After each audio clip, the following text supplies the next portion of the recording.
Hello students, next topic जो हम लेकर आए हैं दैट इज आवेशों के निकाय की स्थितिज ऊर्जा।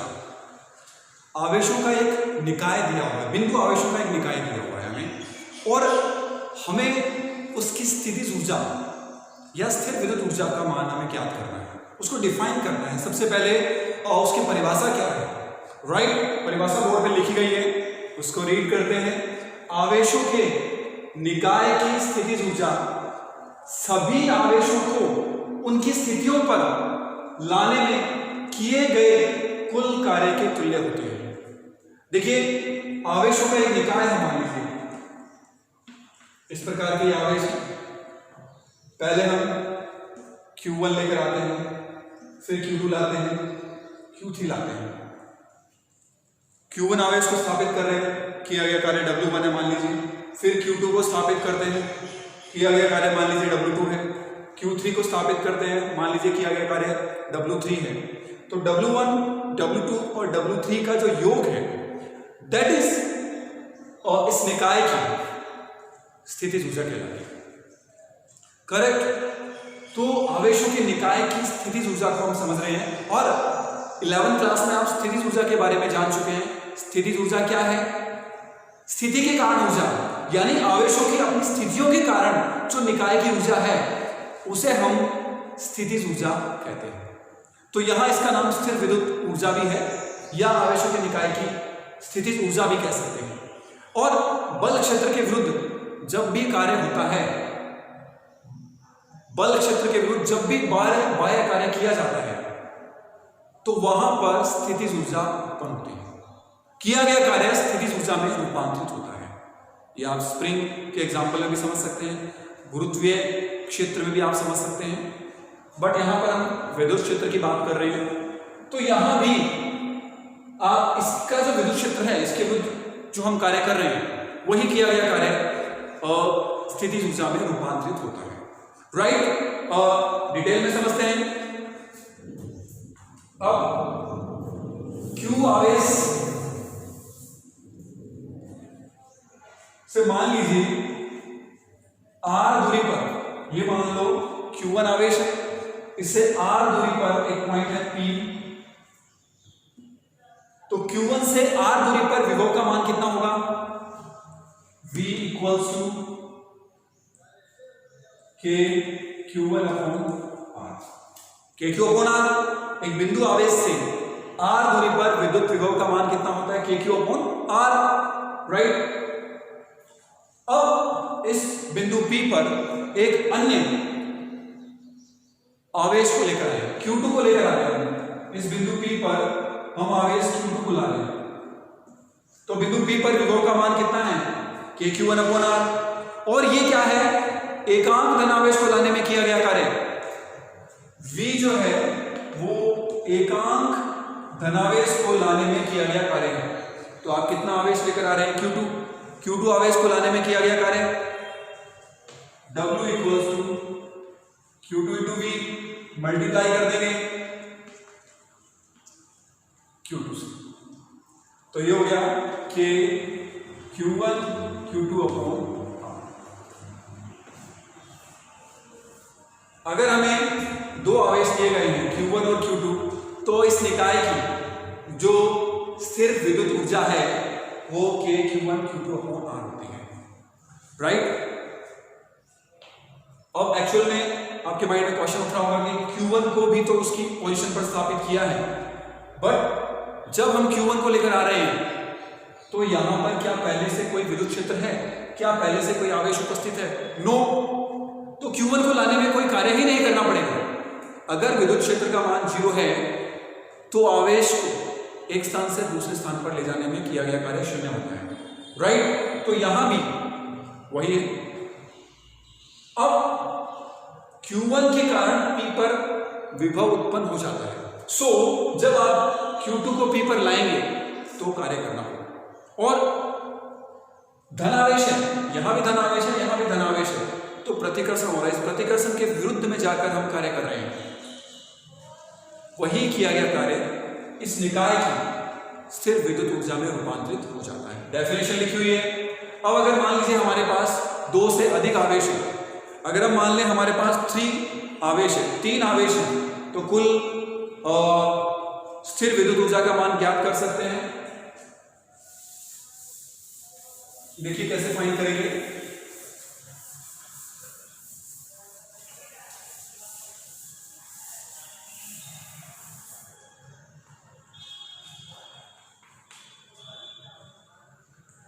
दो या अधिक आवेशों के निकाय की स्थिर विद्युत ऊर्जा, स्थिर विद्युत ऊर्जा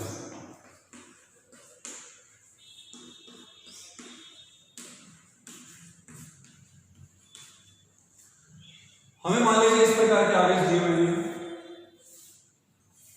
यहां पर Q1 है, Q2 है और ये Q3। इन दोनों के मध्य की दूरी R12, इन दोनों के मध्य की दूरी R23, इन दोनों के मध्य की दूरी है R13। करेक्ट। अब हम ये माने कि इन 3 आवेशों के निकाय को हम बना रहे हैं। इमेजिन कीजिए, सबसे पहले हम ला रहे हैं Q1, किसी को भी ला सकते हो, 2 को ला सकते हो, 3 को ला सकते हो, लेकिन हम यहाँ इमेजिन कर रहे हैं कि हम सबसे पहले Q1 आवेश को उसकी स्थिति पर ला रहे हैं। ये पॉइंट A ले सकते हैं, ये पॉइंट B और ये पॉइंट C। Q1 को बिंदु A पर ला रहे हैं, तो पहले से यहां कोई आवेश उपस्थित नहीं है, तो किया गया कार्य 0।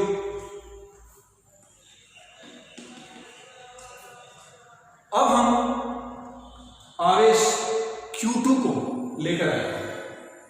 जब हम आवेश Q2 को ला रहे हैं तो पहले से कौन सा आवेश उपस्थित है? Q1। Q1 के कारण इस बिंदु B पर विद्युत विभव होता है, जिसके विरुद्ध हमें क्या करना होगा? कार्य। तीनों ही आवेश हमने धनावेशित लिए हैं, तो Q1 के कारण B पर विभव का मान क्या होगा? Q1 के कारण B पर विद्युत विभव, तो VB equals to K Q1 upon R12। ये डिस्टेंस 1 2, क्योंकि 1 और 2 के बीच है, तो K Q1 upon R12। Clear. अब Q2 आवेश को इस बिंदु पर लाने में किया गया कार्य, ये कितने आवेश के लिए है? एकांक धनावेश के लिए, एक कूलाम धनावेश के लिए ये किया गया कार्य है। तो Q2 आवेश को लाने में किया गया कार्य Q2 से मल्टीप्लाई हो जाएगा। Q2 को B पर लाने में किया गया कार्य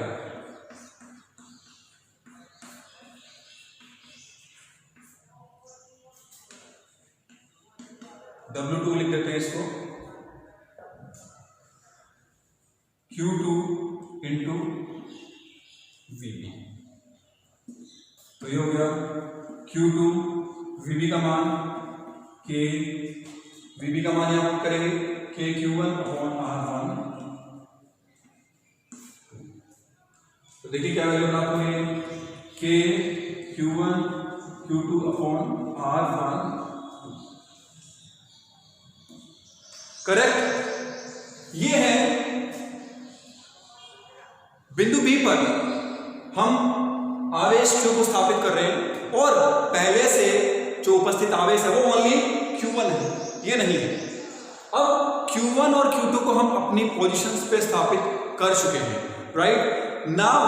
अब हम Q3 को बिंदु C पर ला रहे हैं। इंपॉर्टेंट पॉइंट जो आपको समझना है वो क्या है कि अब Q1 के कारण C पर विभव है और Q2 के कारण भी C पर विभव है।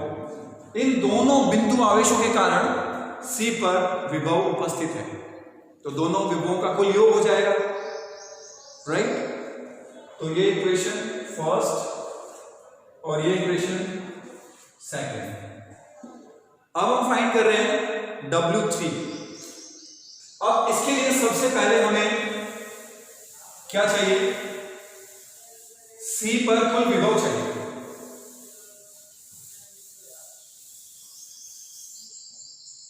Q1 व Q2 के कारण C पर विद्युत विभव कितना है, Vc। एक तो इसके कारण Q1 के कारण के Q1 अपॉन R13 प्लस इसके कारण विभव के Q2 upon R23। Correct students, यहां पर आपके पास पहले से दो आवेश उपस्थित है। Q1 के कारण के Q1 अपॉन R13, Q2 के कारण के Q2 अपॉन R23, ये दूरी R23 है। सो क्लियर है। अब Q3 आवेश को इस बिंदु पर लेकर आए तो कितना कार्य करना पड़ेगा, Q3 गुणा Vc, क्योंकि ये एकांक धनावेश के लिए है तो Q3 के लिए Q3 गुणा Vc हो जाएगा।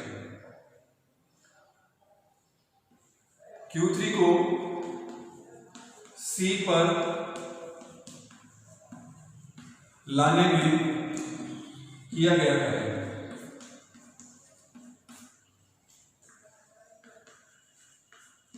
W3 equals to Q3 Vc। Vc की वैल्यू पुट कर देते हैं कि Q1 अपॉन R13 प्लस के Q2 upon R23। W1 find कर चुके हैं, W2 फाइंड कर चुके हैं और W3 फाइंड कर चुके हैं। कुल कार्य W1 plus W2 plus W3, ये इक्वेशन 3। अब यानी इस निकाय को कंस्ट्रक्ट करने में किया गया कुल कार्य परिभाषा अनुसार Q1, Q2 और Q3 को अपनी स्थितियों पर लाने में किया गया कुल कार्य। तो तीनों कार्यों का हमें योग करना होगा। कुल कार्य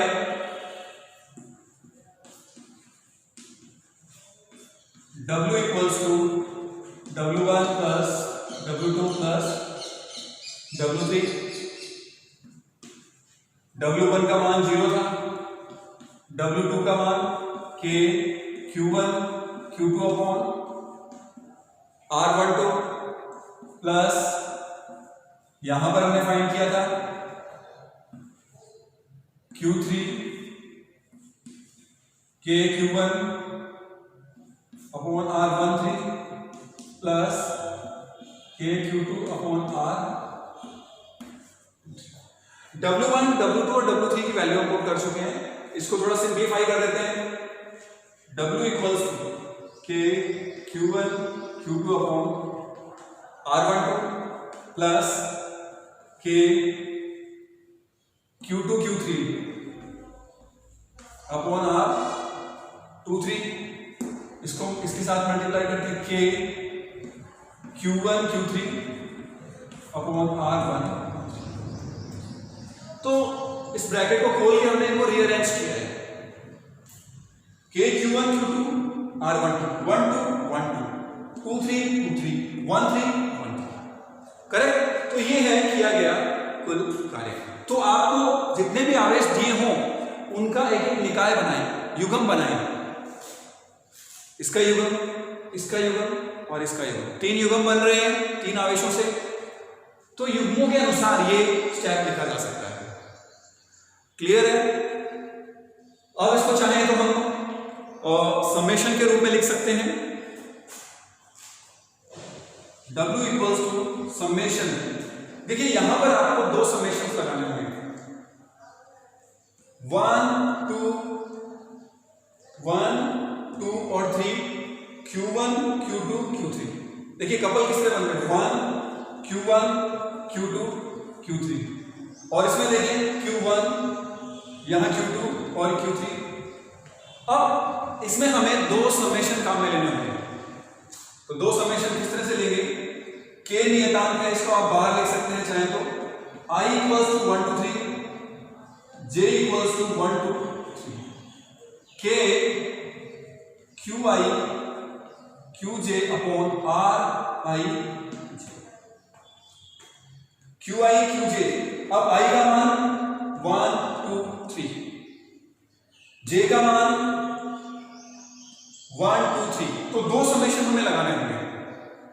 लेकिन अब अगर इसको आप ओपन करते हैं इस पद दोनों समेशंस का योग लगाते हुए, तो आप देखेंगे कि इसमें प्रत्येक पद दो बार आएगा, क्योंकि एक बार तो I बराबर 1 और दूसरा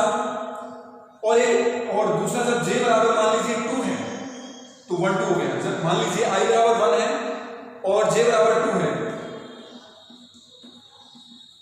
और दूसरा केस जब I बराबर 2 है और J बराबर 1 है, तो 1 2 1 2 दो केस हो गए। तो दोनों सेम होंगे, क्योंकि 1 2 और 2 1, Q2 और Q1 के मध्य दूरी सेम है, 1 और 2 के मध्य दूरी सेम है, Q2 और Q1 के मध्य दूरी, Q1 और Q2 के मध्य दूरी सेम है। सो ये पद रिपीट हो रहे हैं। इसको अगर एक्सपेंड करते हैं तो हमें क्या लगाना पड़ेगा? 1 बटा, क्योंकि दो पद बनेंगे तो हाफ कर देंगे तो वो सिंगल पद बन जाएगा। अब एक और कंडीशन, इस समीकरण में क्या 1 1 है? नहीं है। ना 2 2 है? नहीं है। 3 3 है? नहीं है। सो I का मान J के इक्वल नहीं है। तो आप एक मैथमेटिकल फॉर्मूला हमने यहां बना लिया है, इसको आप आसानी से याद रख सकते हैं। हाफ दो समेशन QI QJ RIJ। अब देखिए, अगर हमारे पास n आवेश हो, ये केवल 3 आवेश हमने लिए थे, अगर मान लो निकाय हम ले n आवेशों का, स्मॉल n आवेश हैं आपके पास, Q1 Q2 Q3 Q4 Q5 Q6 Qn तक है, तो सिंपल तरीके से आप 3 की जगह n लिख देंगे। अगर n आवेशों का निकाय है, उस केस में 3 की जगह हम n लिख देंगे और उस निकाय की कुल स्थिर विद्युत ऊर्जा हमें प्राप्त हो जाएगी। तो आई थिंक होपफुली आप समझ पाए होंगे। देखिए यहां पर आपको समझना जरूरी है कि डबल समेशन है, प्रत्येक पद दो बार आ रहा है। अगर इसको हम एक्सपेंड करते हैं तो हाफ बराबर, और I का मान J के इक्विवेलेंट नहीं हो सकता, क्योंकि Q1 Q1 नहीं है, Q2 Q2 नहीं है, Q3 Q3 नहीं है। सो हमने पहले ही कंडीशन लगा दी, I is not equal to J। Right students? तो दो या दो से अधिक आवेशों की स्थिर विद्युत ऊर्जा आप इस प्रोसेस से निकाल सकते हैं। It's very simple. एकांक धनावेश को लाने में किया गया कार्य, जितना आवेश लाने में किया गया कार्य उस आवेश से मल्टीप्लाई हम कर देंगे और कुल कार्यों का योग कर देंगे, और यही किया गया कार्य ही स्थिर विद्युत ऊर्जा को व्यक्त करता है। परिभाषा अनुसार यही किया गया कुल कार्य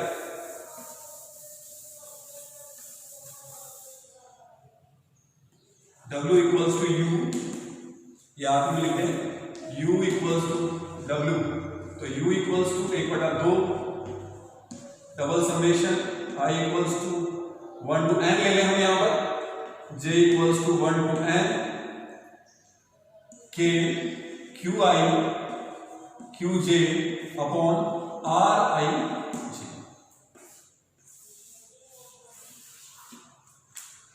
तो ये है n आवेशों के निकाय की स्थिर विद्युत ऊर्जा।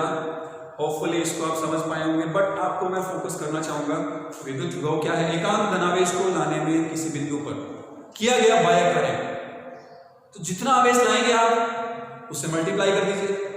करेक्ट? Okay, thank you.